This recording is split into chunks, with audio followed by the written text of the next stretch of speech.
Qodirjon Botirovning 263 million so'mlik mol-mulki davlatga o'tkazilmoqda. Qirg'iziston ommaviy axborot vositalarining xabariga ko'ra, mamlakat bosh prokuraturasi qochqindagi sobiq o'zbek lideri Qodirjon Botirovning musodara etilgan 263 million so'mlik mol-mulki davlat hisobiga o'tkazilayotganini ma'lum qildi.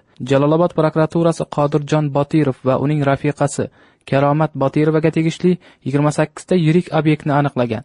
Umumiy qiymati 263 million so'mga teng ushbu obyektlar sud qaroriga binoan davlat hisobiga o'tkazilmoqda.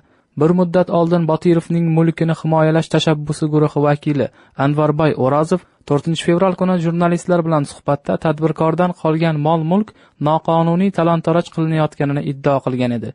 Jalolobod prokurori Qilichbek Toqtoqulov maxsus brifingda so'zga chiqib, Botirovning mol-mulki unga sherik bo'lgan xususiy firmalar ixtiyoriga o'tkazib berilayotgani haqida mish-mishlarni inkor qildi.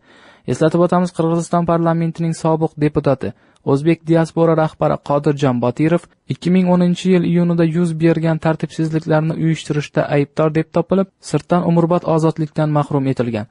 Mazkur tartibsizliklarda aksariyati o'zbek millatiga mansub 2000 dan ziyod inson halok bo'lgan. Qirg'izistondan qochib ketgan Botirov Shvetsiyadan boshpana topgan.